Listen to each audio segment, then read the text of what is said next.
Okay, so good morning everyone. So we will proceed and continue our discussion last time regarding about lesson number 5 of the evolution of Philippine politics and governance, and it's all about the Philippine Revolution. So ang pagsisimula ng himagsikang Pilipino.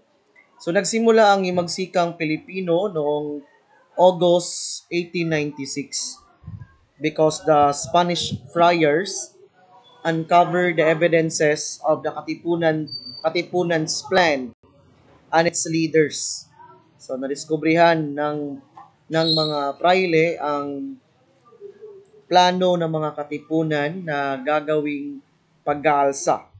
And as a result of that, the leaders of katipunan was forced to take a premature action.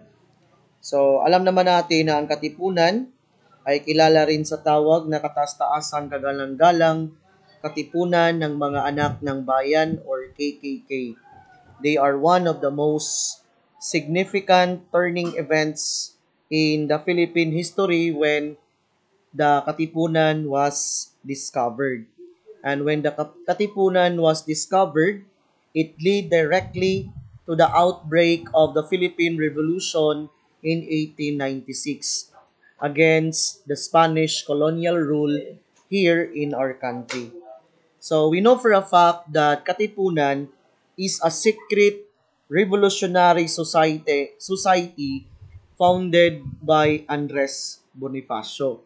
So, of course, Andres Bonifacio was known as the founder of Katipunan. At the same time, he was known as the father of Philippine Revolution. So, ito ang binansagang tawag sa kanya. Together with Teodoro Plata and Ladislao Diwa, they founded the Katipunan on July 7, 1892. The same day that Dr. Jose Rizal was exiled to the Dapitan after the failure of the La Liga Filipina which Dr. Rizal established. The main goal of Katipunan as a revolutionary society was to gain Philippine independence from Spain through armed revolt or through revolution. So the main goal of the Katipunan is to get our independence by having a revolution, by using force, by armed revolt. To maintain secrecy of Katipunan, members use passwords, codes, and symbolic rituals.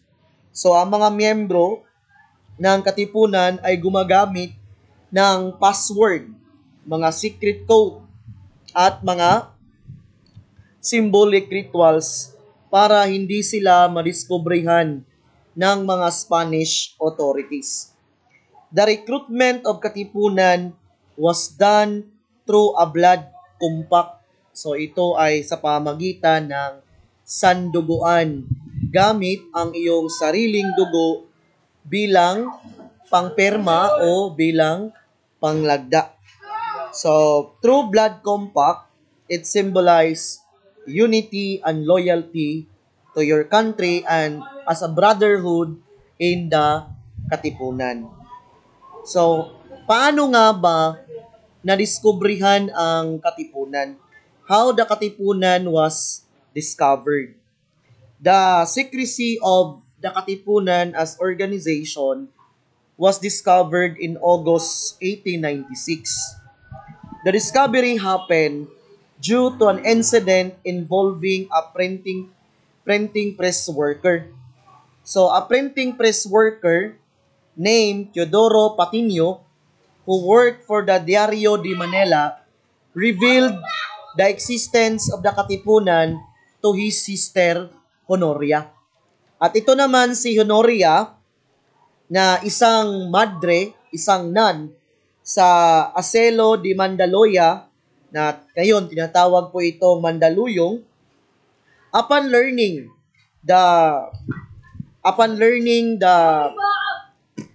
the Katipunan, the plan of the Katipunan, Honoria was shocked and he informed Sor Teresa de Jesus, the head of the convent, na doon bahagi si Honoria. At si Sor Teresa naman na head ng konbento ng convent, ito naman ay kanyang nireport kay Father Mariano Hill. Ano mga panahong yon, siya ang parish priest ng Tondo. At si Father Mariano Hill reported the matter to the Spanish authority regarding about the plans, no, regarding about the existence of this secret organization which is the Katipunan.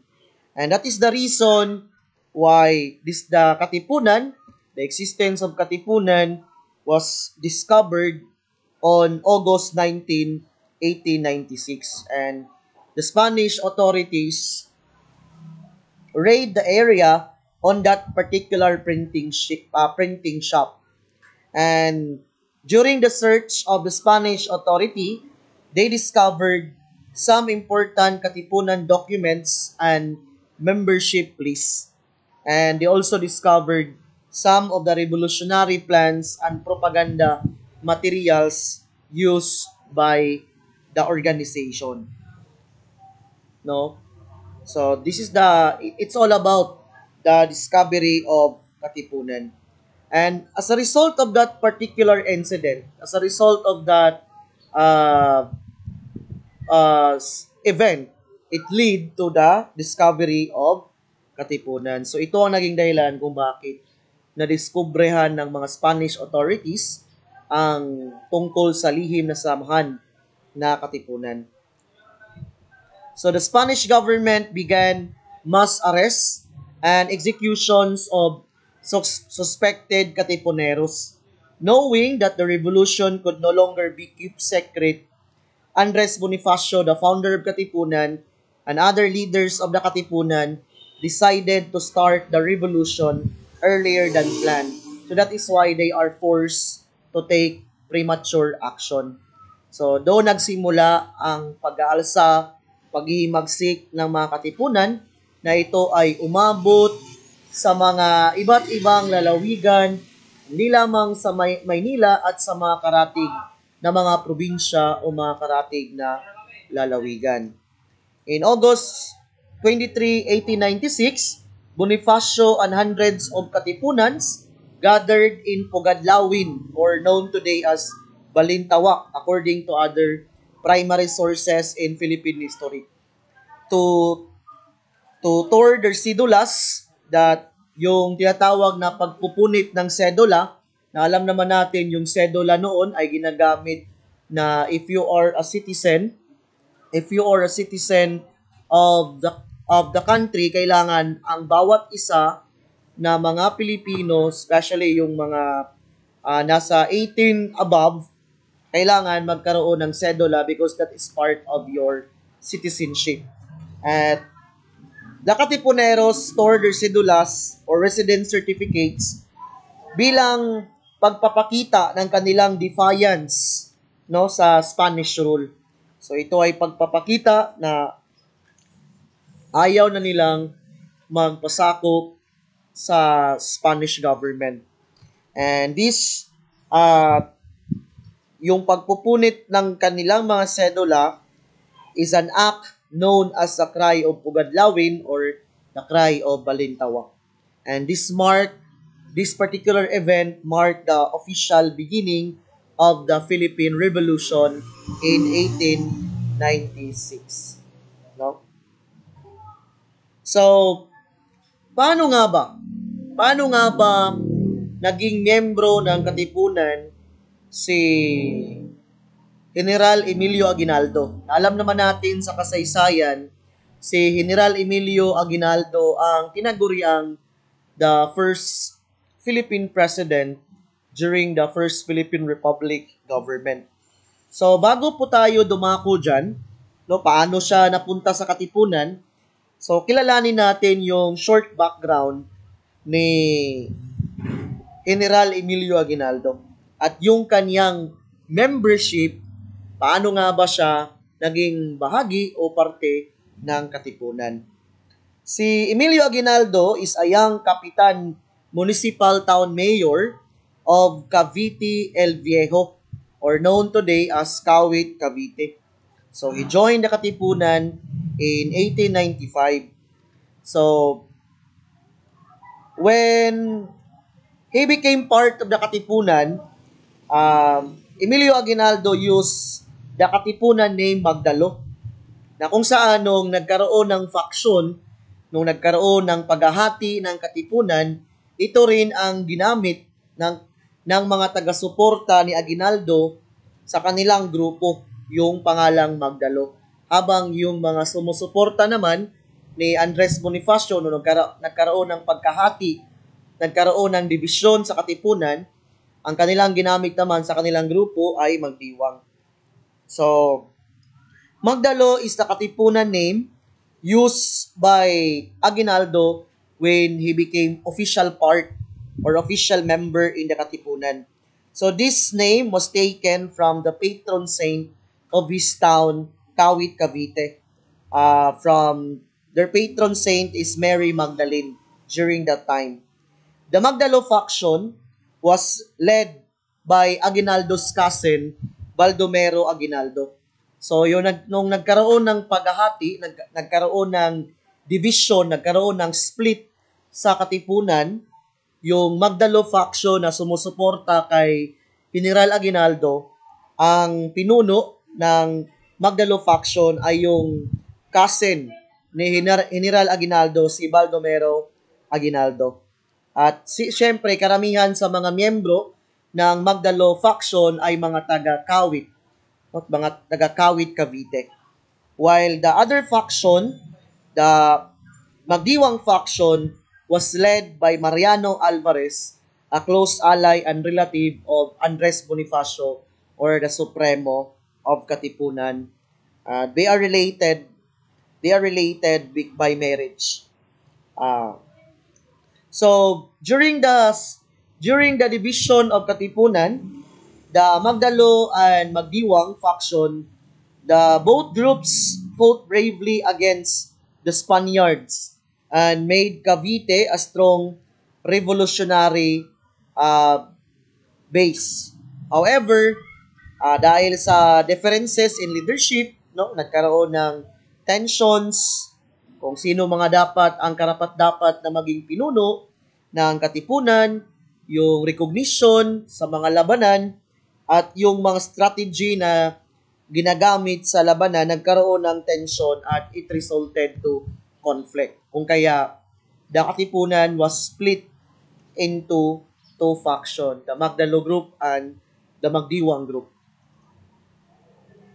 So there is, because of the conflict between Bonifacio and Aguinaldo, no, nagkaroon ng rivalry, factional rivalry within the Katipunan.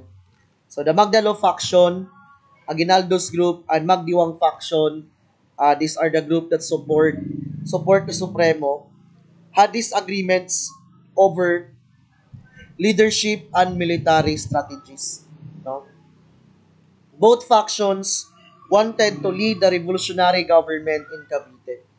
So Bonifacio, being the supreme leader or Supremo of the Katipunan, went to Cavite in late 1896 because gusto niyang maayos ang gusot, no? Gusto niyang maayos yung lumalalang hidwaan sa pagitan ng Magdalo at Magdiwang. At nakita ni Supremo na humihina ang kanilang pwersa, no, dahil sa kanilang faction, yung kanilang pwersang militar ay naapektuhan. At marami sa mga labanan na ito, dahil sa kanilang hidwaan, ay natalo sila sa mga Spanish soldiers. And when Bonifacio went to Cavite, so nagkaroon ng kasunduan na magkakaroon ng pagpupulong ang dalawang grupo, ang dalawang kampo, at sa pagpupulong na yun, no, they wanted to solidify, they wanted to create a new government. So magkakaroon bali ng halalan. No, bahagi ng pagpupulo, magkakaroon ng pagtatag ng panibagong pamahalaan at magkakaroon din ng halalan sa mga uupo sa mga iba't ibang posisyon sa gagawing panibagong pamahalaan na manggagaling sa dalawang grupo. So, to unify the revolutionary force, a meeting was held in the Tejeros, San Francisco de Malabon, now known today as General Trias Cavite. No?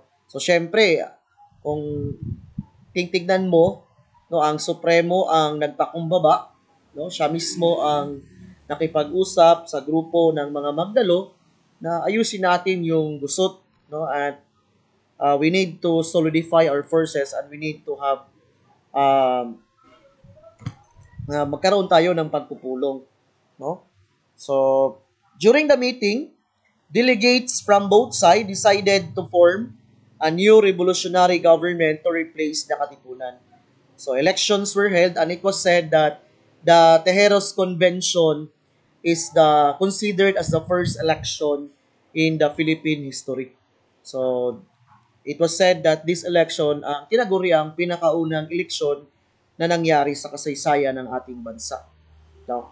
And alam naman natin, baluarte ni Aguinaldo ang Cavite, syempre automatic, no? Automatic ang nanalo sa eleksyon sa pagka-presidente ay si Emilio Aguinaldo kahit nung idinaos ang eleksyon, wala siya doon.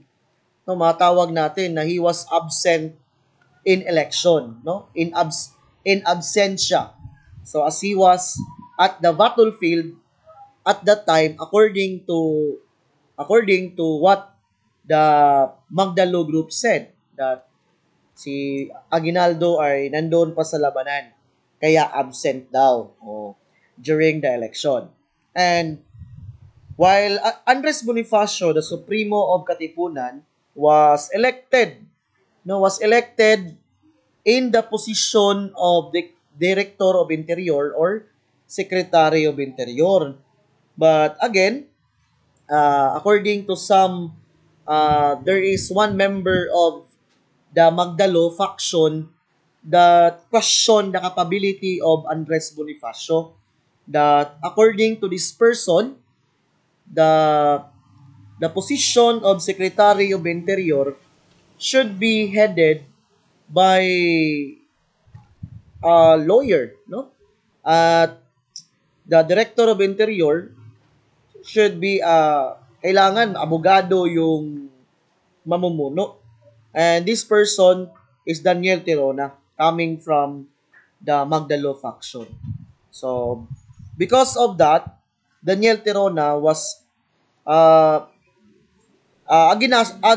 Bonifacio field and he was humiliated because of this uh, way of action of Daniel Tirona at muntik niyang mabaril si Tirona sa ginawang pag-question sa kanyang pagkahalal bilang Secretary or Director of Interior. At yun nga, nagkaroon ng komosyon sa nasabing halalan na yon dahil sa pagkwisyon ni Daniel Tirona sa pagkahalal ni Supremo Andres Bonifacio. Dahil sa pagkwisyon na yon, he feel insulted, he feel humiliated, at sobrang naramdaman niya ang galit, pagka-insulto na siya ang supremo, parang he was disrespected, no? And because of that, Bonifacio said na hindi ko tatanggapin, hindi ko kilalanin ang naging resulta ng halalang ito, no? And Bonifacio's reaction, of course, alam naman natin, he felt insulted, he felt that he was betrayed, and Bonifacio declared the election is null and void. So hindi niya kinikilala ang nasabing resulta ng halalan na naganap sa Tejeros Convention, claiming that it was marred by deceit and disrespect. Bonifacio didn't issue the Acta de Tejeros and later the Naik Military Agreement. forming his own government separate to the government of Aguinaldo. So doon po nagkaroon talaga ng mas tumindi yung hidwaan sa pagitan ni Bonifacio at sa pagitan ni Aguinaldo. And because of that, Aguinaldo seek to establish unity and authority, and he immediately ordered Bonifacio's arrest. Bonifacio and his brother Procopio were captured, and during the paglilitis, nagkaroon ng paglilitis, pero alam na natin kung anong mangyari. No, nung una ayaw sanang ipapatay ni Aguinaldo si Bonifacio. Pero syempre, yung mga malalapit, no, malalapit sa kanya, yung nagsulsul kay Aguinaldo na hanggang nabubuhay yan si Bonifacio, magiging tinik yan ng iyong kapangyarihan. Magiging tinik yan ng iyong pagkapresidente. And during sa paglilitis, the two brothers are accused of treason and sedition. So it was said that the trial was a controversial one. Aguinaldo approved the execution of Andres and Procopio Bonifacio on May 10, 1897 in Mount Nagpatong, Maragondon, Cavite. So, actually, hindi po yan nailathala sa mga libro. No? Hindi po yan nailathala sa mga libro, pero yan po ang katotohanan. The mastermind of that execution is no other than ako Filipino, no? So yan ang napakasakit. So the conflict revealed the deep divisions among Filipino revolutionaries which weakened their struggle against Spain. Despite this tragedy, the movement continued and Aguinaldo eventually lead the revolution to the proclamation of June 12, 1898 of the Philippine independence. So after the death of Bonifacio, Katipunan also vanished. So the Katipunan was replaced with the Tejeros Republic government, and this new government was formed as a result of the election of the Tejeros Convention. The Tejeros Republic government exists only for 8 months, only unreplaced again with a new government called the Biak na Bato Republic. So the Biak na Bato Republic government exists only for 1 month. Biak na Bato Republic exists only for 1 month. So the reason for that, because in December 1897, there was a truce. So nagkaroon ng tigil putukan sa pagitan ng mga Spanish forces at ng mga Filipino forces headed by Emilio Aguinaldo. No? So part of that agreement, no?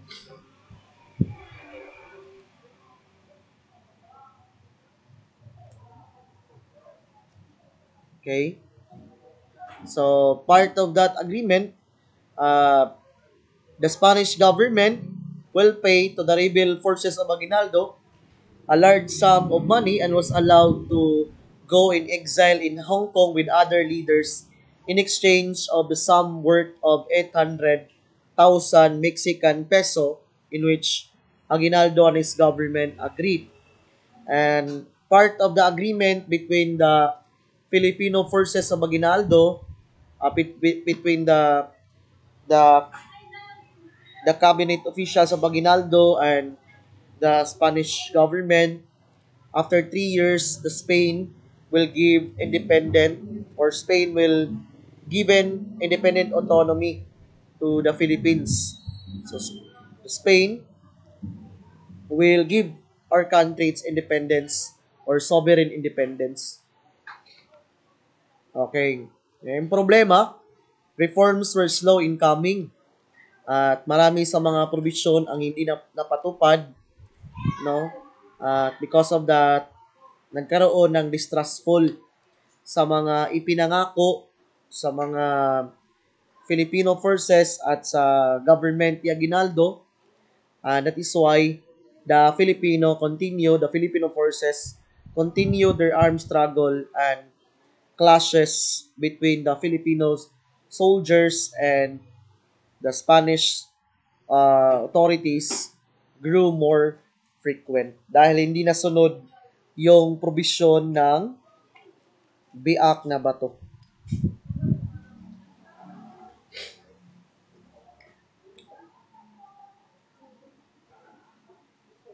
So, because of the pact of biak na bato.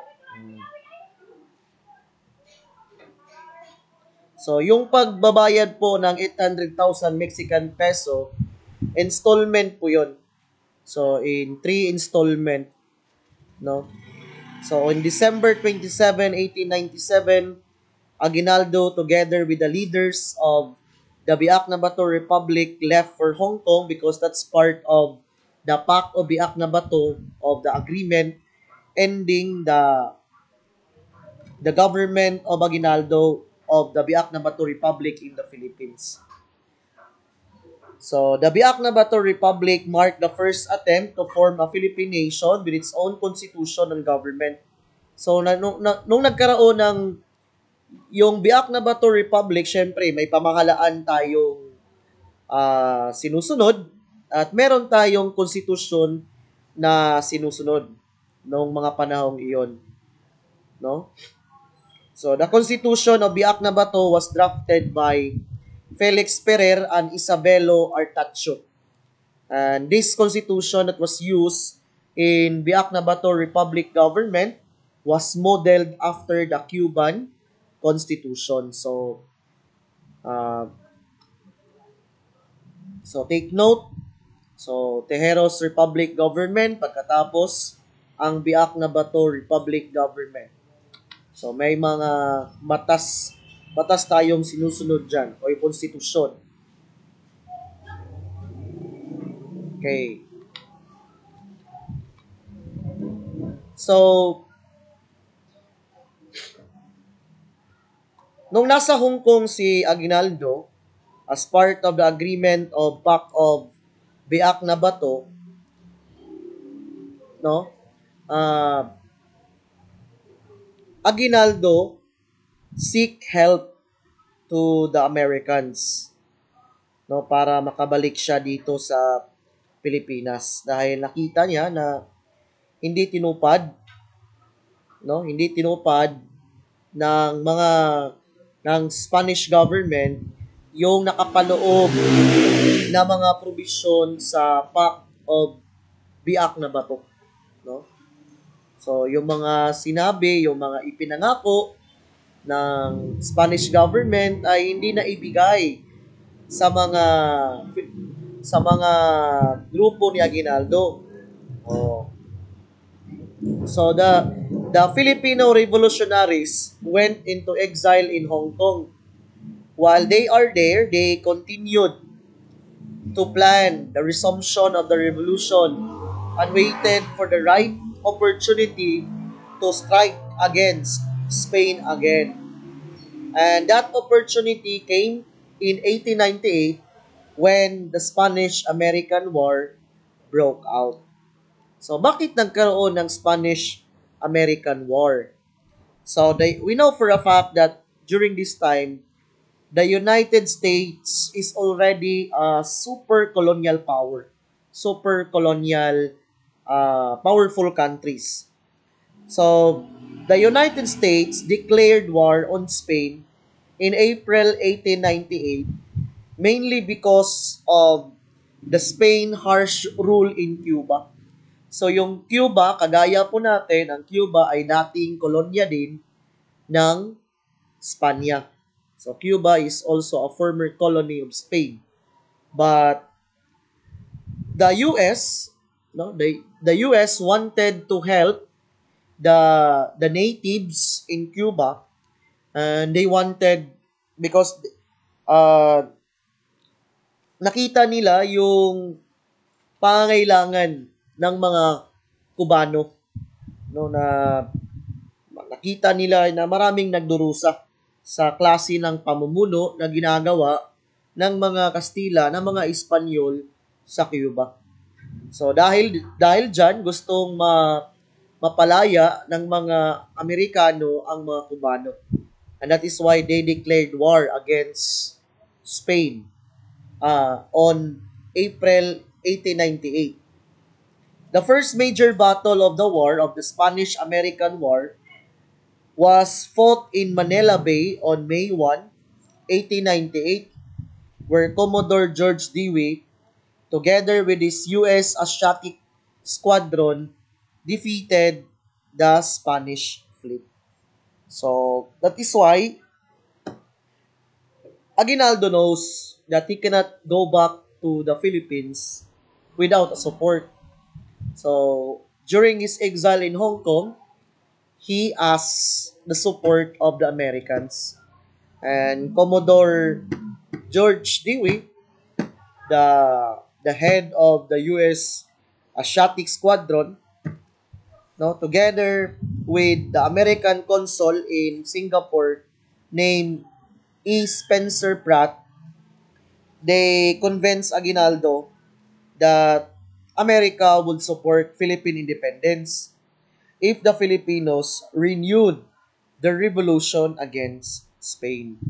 So when they have this exchanging of ideas, when they have this conversation, so believing these promises, Aguinaldo decided to return to the Philippines aboard with a U.S. ship arriving in Cavite on May 19, 1898. So with the help of Admiral George Dewey, with no, they established a new government called the Dictatorial Republic Government in the Philippines when Aguinaldo first arrived after his exile in Hong Kong. So hindi makakarating sa Pilipinas si Aguinaldo kung hindi siya tinulungan ng mga Amerikano. No? At nung nakarating si Aguinaldo sa Pilipinas, nakabalik muli si Aguinaldo sa Pilipinas, he immediately established a new government called Dictatorial Republic Government. So why he decided to establish this kind of government? Because he believed that this kind of government is for the reason to control the chaos and disorder of the whole country during that time. So, dictatorial republic government. So, confident of US support, Aguinaldo reorganized his forces and soon liberated several towns south of Manila. No? So, with the help of the American naval power, they liberated many towns from the Spanish control. And on June 12, 1898, Aguinaldo proclaimed the Philippine Proclamation of Philippine Independence in June 12, 1898 in Kawit, Cavite. And this significant event is also known as the greatest achievement, the greatest achievement of the dictatorial republic government of Emilio Aguinaldo. And this event is also the first declaration of independence in Asia. So the proclamation of Philippine independence on June 12, 1898 in Kawit, Cavite is one of the greatest achievement of dictatorial republic government of Emilio Aguinaldo and the first declaration of independence in Asia that happens. No? So on June 23, 1898, Emilio Aguinaldo established again. So pinalitan niya yung dictatorial republic government. So he changed the government and established a new one, and he called that one revolutionary republic government. So why he changed and why he decided to change from dictatorial to revolutionary republic government? Because this is for the preparation for self-independence for the country. Okay. So, Aguinaldo's alliance with the Americans helped defeat Spain, but the alliance did not last long. it eventually led to another war for independence, this time against the United States. It showed the complex struggle of Filipinos for true freedom and the risk of foreign alliance in fight for national sovereignty. Dahil makalauna, naging kalaban natin ang mga Amerikano dahil meron po silang lihim din na interes na sakupin tayo, na maging bahagi tayo ng kanilang kolonya. At kaya nangyari ang Filipino-American War. No? So, Malolos Republic. So, Malolos Republic government, it it was established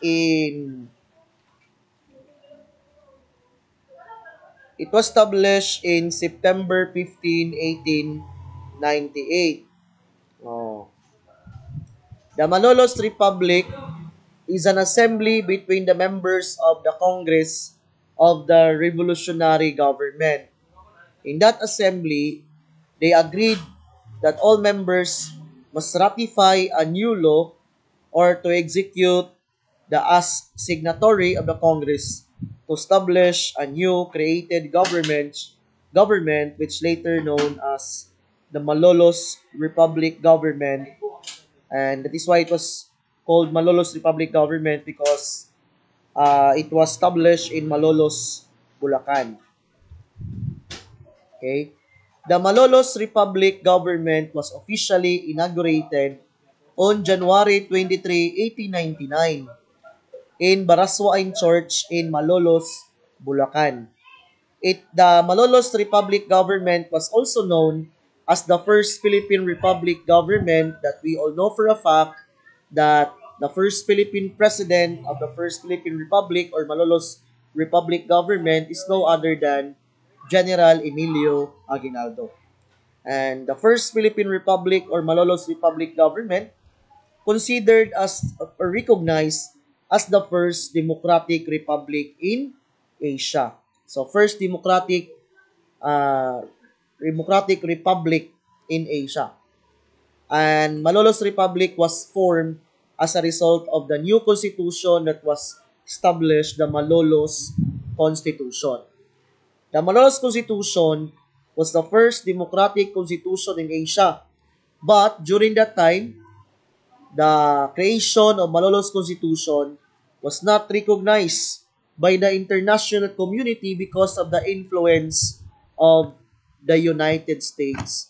Because the United States has planned to occupy us.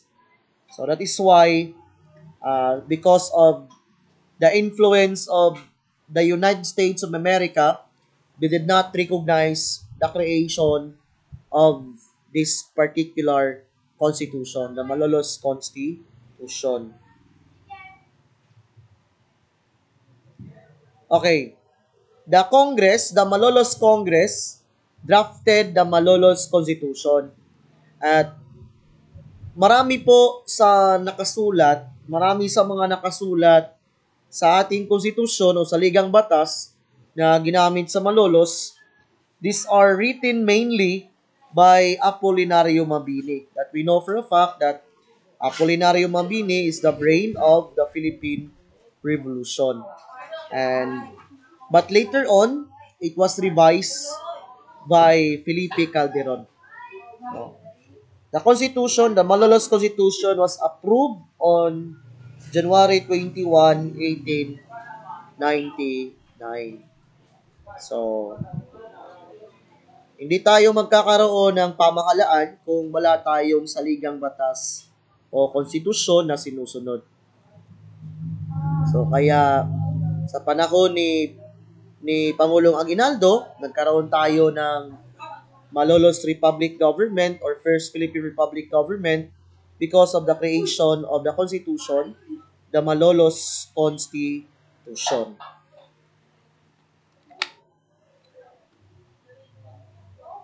Okay. So, the key features of the Malolos Constitution: it established a representative and democratic government. It recognized civil rights and liberties such as freedom of speech, freedom of press, and the freedom to choose your religion. And it's very clear written in the Malolos Constitution that the power of church and state is separated. Kasi nung sinakop tayo ng mga Espanyol, yung kapangyarihan ng Estado at simbahan ay iisa lamang. That is why during that time, pwedeng makialam ang simbahan sa mga gawaing pang-Estado. But it was very clearly stated in Malolos Constitution that the church cannot intervene with the political affairs in the state. No? At part of the Malolos Constitution, it divided the government into three branches na kung saan sa ating current constitution na ginagamit, ang 1987 Philippine Constitution, nakapaloob sa pamahalaan that there are three branches of the Philippine government. So, the executive, the legislative, and judiciary. So, during the Malolos Constitution, executive is headed by the president, which is Emilio Aguinaldo. Legislative, alam naman natin kapag legislative, so sila yung gumagawa ng batas. Sila yung nagbabalangkas ng batas. And judiciary, sila ang nagbibigay hukom. No, the Supreme Court is the judiciary during the First Philippine Republic government as mandated in the Malolos Constitution. Okay? So let's proceed to the Philippine-American War. So paano nga ba nagsimula ang Philippine-American War? Okay? So Philippine-American War. So how did it happen? So the Philippine-American War officially began on February 4, 1899. So when US troops had landed in Manila and with the important Filipino help, they forced the capitulation in August 1898 of the Spanish commander. So yung incident talaga na naging dahilan kung bakit nagsimula ang Philippine-American War on February 4, 1899, that night, an American soldier named Private William Grayson fired on a Filipino soldier near the San Juan Bridge, no, triggering an open hostilities between the Filipino forces or Filipino soldiers and American forces. So on the next day, on February 5, 1899, nagkaroon ng full-scale na labanan sa pagitan ng pwersa ng mga Pilipino at ng mga pwersang Amerikano. And fighting erupted in Manila because of that incident. Binaril kasi yung Pilipinong sundalo sa isang Amerikanong sundalo sa San Juan Bridge. So, Aguinaldo and Filipino Revolutionary Forces resisted American occupation, believing they were defending the freedom they had already won from Spain. At napansin din ng mga Pilipino that the Americans would not let the Filipino forces, the forces of Aguinaldo, enter in the city of Intramuros. So, doon na pala sa city of Intramuros, na sinabi ng mga Amerikano sa mga Pilipino, kami na lang bahala dito.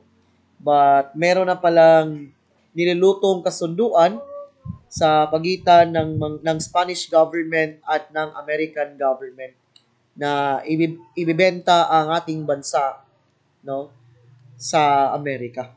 So, nagkaroon ng kasunduan sa pagbenta ng ating bansa from Spain to the US. It was soon apparent to Aguinaldo and his advisors that earlier expression of sympathy for Filipino independence by Dewey and U.S. consular officials in Hong Kong had little significance. They felt that they are betrayed. Yes. So nakita nila na may interest pala ang mga Amerikano na sakupin tayo. Okay? After the creation of Malolos Republic, Philippine-American War erupted. Yun nga, on December 10, 1898, there is a Treaty of Paris. Spain sold the Philippines to US in the sum of $10 million. So we are ceded. So tayo ay binenta ng Spanya sa Amerika. By the time the treaty was ratified, hostilities had already broken out between the US and Filipino forces. No?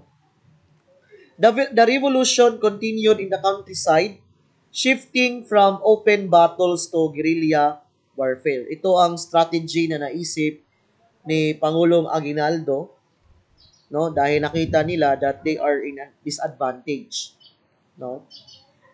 And the Americans captured the Malolos, the capital of the First Philippine Republic, on March 31, 1899. Apolinario Mabini, the brains of the Philippine Revolution, was captured in 1901. And on March 23, 1901, Emilio Aguinaldo was captured in Palanan, Isabela, by American forces led by General Frederick Johnston. And later on, President Aguinaldo of the First Philippine Republic government swore allegiance to the United States. And yung pag-swore ng allegiance ni Pangulo Aguinaldo sa bandila ng Amerika ay tanda ng pagtatapos ng digmaang Pilipino at Amerikano. No? At yun nga po, marami ang mga nagsakripisyo.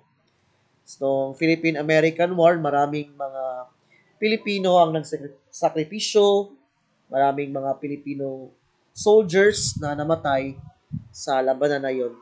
Maraming mga naging kilala na mga bayani, na mga general sa pamahalaan ni Pangulo Aguinaldo ang namatay. Ilan dyan si General Luna, no? General Antonio Luna, si General Gregorio del Pilar, at ilan pang mga kilalang mga general na nagbuwis ng kanilang buhay noong kasagsagan ng digmaang Pilipino-Amerikano.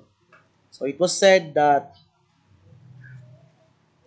an estimated 200,000 to 600,000 Filipinos, many of them are civilians, had died due to the fighting, due to the famine and disease during the Philippine-American War. So, although Aguinaldo surrendered in 1901, may mga unti-unting or may mga kakaunting resistance pa rin, na may mga ilan-ilan pa rin na hindi sumusuko, na patuloy na nakikipaglaban sa mga Amerikano. Hindi nila kinikilala yung pagsuko ni Aguinaldo at nagpatuloy sa labanan. So there are some who continued until 1902 in some provinces. The U.S. President of that time, U.S. President Theodore Roosevelt, declared the official end of the war, of the Philippine-American War, on July 4, 1902. So what are the lessons that we can learn about the Philippine-American War? So this war give us a lot of lessons that we can get. The war itself showed the determination of the Filipinos to fight for true independence even against a powerful nation. So pinaglaban talaga natin yung ating kalayaan, no? It marked the beginning of American rule, no, in the Philippines, which lasted until 1946. Kasi July 4, 1946, ibinigay sa atin ng Amerika yung ating kasarinlan at kalayaan, no? The Philippine-American War, the conflict also gave rise to the Filipino heroes such as Gregorio del Pilar, Antonio Luna, and Macario Sakay, who continued to resist American domination. So, even though The Philippine-American War was a tragic, but this war is also a heroic struggle where Filipinos defended their independence against American colonization. Although the war ended in defeat, it proved it proved no that the Filipino spirit of nationalism, yung pagmamahal natin sa ating bayan, and we fought with bravery, and makikita sa ating pakipaglaban ng mga panahong yon yung kagustuhan nating lumaya, the love for freedom for our fatherland. So, dito lang po tayo magtatapos. We will continue this one next meeting.